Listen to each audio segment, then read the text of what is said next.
Hey everybody, I have a video here for you today. Hope everybody had a happy new year.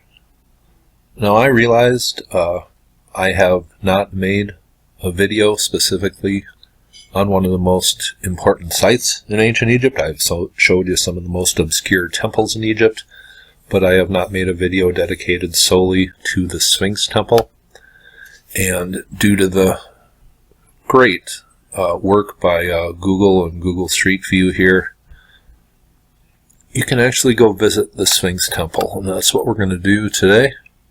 And I think it's one of the greatest proofs of a civilization that we really haven't put our finger on that was existing at Giza a long, long time ago, or maybe possibly an earlier chapter of what became the Egyptians. But here on Street View, of course, is what we know today as the Sphinx. And if you have followed my videos, you know exactly what I think this was in antiquity. But down here, made with enormous blocks that were literally just cut out from around the Sphinx and then stacked up down here, is the Sphinx Temple.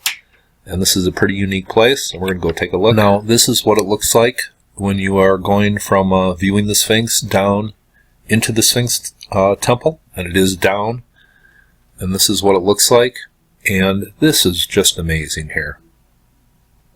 These blocks of stone here, around here, I would imagine these here are about maybe 12 to 20 tons, something like that, and there is a stone sculpture out in front of the Bellagio. And those stones are between, I believe, 12 and 22 tons. So I kind of have a good reading in my mind's eye of how big stones are. But this one on top, this might weigh as much as maybe 30, 40 tons. And to put something on top of that to cover this whole entranceway, you know, we would need some of our best equipment today to place this stone up here. And you kind of wonder how they did that. And then you look up here. How in the world did they cut 100+ ton stone blocks out from around the Sphinx and then just place them like they were building blocks in the Sphinx Temple? How on earth did they do that? This is something. They did this in a way that we just have not wrapped our heads around. They had to have something, some kind of knowledge that we do not possess today, or it's held in secret. It's one or the other. Now, I just find that truly amazing. And this is what it looks like, the outside of the Sphinx Temple. And here is the Sphinx right back here. But they just took the blocks from around the Sphinx when it was carved. My guess is thousands of years before the standard model of history says it was carved. But let's go down and take a look. And here we are down in the Sphinx Temple. And these amazing megaton blocks perfectly fitted together. This is totally unique to Egypt, except the Osirian. And I made a video about that, which was found, I believe, about 75 or 50 feet lower than the Temple of Seti right nearby. But I think this is one of the greatest hints that there was a civilization at Giza that we really have not identified. And it just looks different than everything you find in Egypt today, except for the Osirian, and here I will leave a link for this video below. But these megaton blocks here are perfectly stacked in this formation. These two places, I believe, are connected, and I will be making a video in the upcoming month or so on the symbolic meaning of the whole Giza plateau and all the structures. But let's continue looking around the Sphinx Temple here. And dynastic Egyptians, they put artwork, hieroglyphs, everything you can imagine on their temple walls. Here, down in the Sphinx Temple, totally enigmatic, nothing at all in this temple on the walls.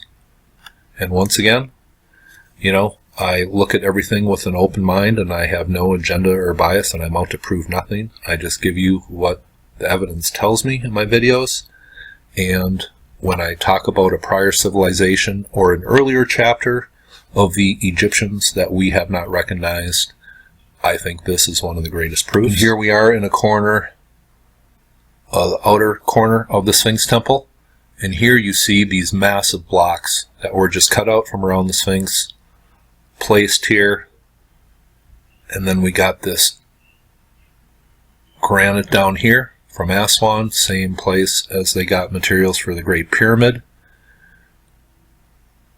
But a totally different chapter than the stonework we see coming from the dynastic Egyptians.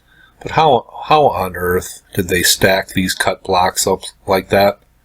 We would struggle doing that today. I think it is absolutely amazing. Now, going back in the temple here, as I said, the Osirian down in Abydos is the only place in Egypt where you find similar stonework. But what has to be mentioned is this. Let me just jump over. There is one other place where I have seen similar stonework, and it is on the opposite side of the world. And this is a video I did on the Coricancha in Peru, in Sacsayhuaman. And these stone blocks here are extremely similar to what you find inside of the Sphinx Temple. That construction, just the way that looks, in my mind's eye, that looks very much like what's in the Sphinx Temple, and I will leave the link for this video below. But we have had places around the world where cultures come in and they build on top of previous older ruins, and I think the Coricancha is one of those places. And here is another look at the stonework in the Coricancha. Some places in it seem to have original stonework, and it seems to look, to me, a lot like what's in the Sphinx Temple here at Giza. But I thought I would show you that today. I encourage you to go on Google Earth and check out ancient places on Street View. It allows anybody to be a researcher, and that's one of the greatest things about the internet. But I just thought I would show you the Sphinx Temple. As I said, it hints at being extremely old. Hope you thought that was interesting, and you all have a very nice day.